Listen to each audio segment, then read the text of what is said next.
Hey guys, welcome back to the Crowdfunding Demystified YouTube channel. My name is Salvador Briggman, and today we're talking about how to build a e-commerce brand. How do you build an online store and actually grow your brand? How do you make it so more people know who you are and are familiar with your products? That's what we're covering on today's video.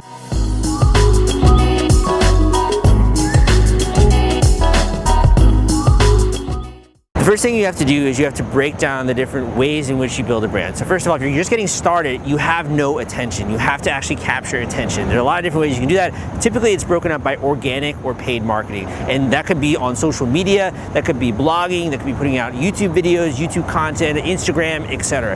There are a lot of different ways in which you can get attention online, but typically, in order to do anything in that way, you have to promise something with your brand. So this new camera is going to be 10 times better than other cameras that are out there. It allows you to make 4K when every other camera is doing 1080p. Or you come out with a new jewelry line, like this is going to make you look so much more cool because of the design and the materials and these different things.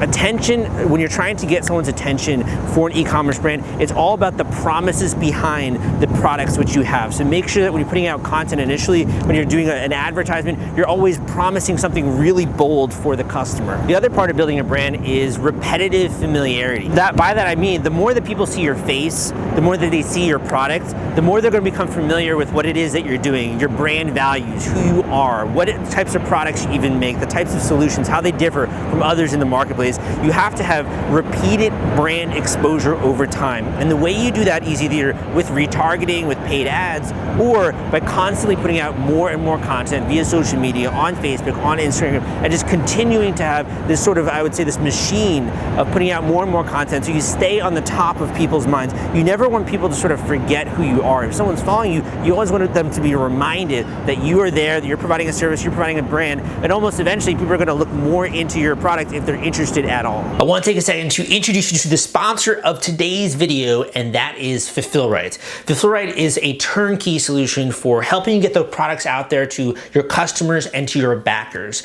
Whether you're doing a Kickstarter campaign or an Indiegogo campaign, eventually you're going to have to do order fulfillment and get those rewards out there into the hands of your backers. So what these guys do is they basically offer a streamlined service for you, and they take all that headache away. I highly recommend outsourcing this element of your campaign because it's going to make everything easier in the future. If you want to learn more about Fulfillment, I'm going to include a link down below in the description of this YouTube video, but in addition, you can also check it out on the web at fulfillrite.com, and you can learn more there. Thanks for listening, and let's get back to the video. Next segment of building a brand actually comes from when you're providing this service or providing this solution to people, because remember, all a brand is reputation. Think about it. If you're a human being, you're providing a service, your reputation, whether or not someone recommends your services, that essentially is your brand. So the actual experience that a customer has with your product is going to determine whether or not you end up building a sustainable brand. So you want to make sure that not only do you sell people, do you get products into their hands, you ship it to them,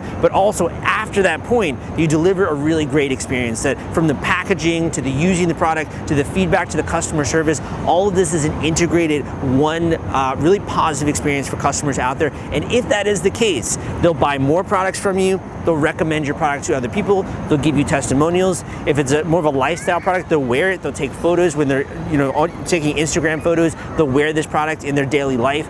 That is how you begin to actually build a sustainable brand. Is you start to get more and more repeat customers, you start to have more people that go out there and actually recommend your product. And a great brand, for example here, is Vincero. So this watch, I have another Vincero watch. They always bombard me with advertisements. I'm always getting updates on their social media. Eventually, of course, I go and buy another one of their watches, and I love their first one. It's super high quality, it looks great, it's awesome, makes you feel good, it's an affordable price point.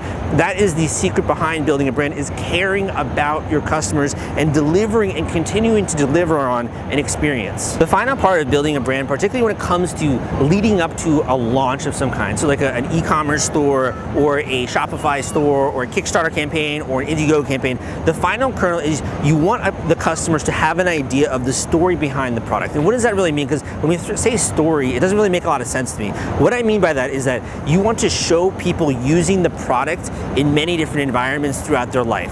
So this, for example, is like a backpack. You can show this backpack and someone carrying this when they're going on the plane and they're boarding the plane to Thailand. Or you can show them wearing the backpack when they're on a motorbike driving throughout Thailand, or at night when they're having beers with their friends and the backpack is sort of subtly there by their side, or they're climbing a mountain, the backpack is with them. You want to basically insert your product into the life story of someone who's going to use it, and in that way you begin to build a little bit of value up in the eyes of the customers, and also people get an idea of where actually they would use this product in their life. They can picture it, they can imagine it, like, that looks really fun, I want to go to Thailand, or that looks awesome, I want to ride a motorbike. Therefore, you start to think a little bit about these things, and people start to get a little bit more interested in your brand. Now, the first part of actually building a brand is getting started. So if you haven't yet, I have a great YouTube video out there on how to set up an online store, specifically using Shopify. So this is how to really get started very simply. You can do this thing in 20 minutes, you can do this in 30 minutes. It's really easy to get started with Shopify. So I recommend going and watching that YouTube video, which I got out there. It's free, you can follow it step by step. You can have your online store up and ready, and then you can actually start to think about the marketing strategy behind your online store, behind your brand. And if you're interested, you can also incorporate crowdfunding into the mix. That's my whole specialty. What this whole channel is about is how do you use crowdfunding to actually scale up a brand, compress a lot of this activity into a 30-day time span, and in that way you have an explosive launch, you get some media attention, you get funding for your project, and also you attract these raving fans that have become early adopters of your product. Hope you enjoyed today's YouTube video, and if you did, give me a thumbs up, let me know, leave a comment down below, check out some of the links I got for you in the description, and also check out some more videos that I got on this channel. Again, my name is Sal, and I'll see you next time.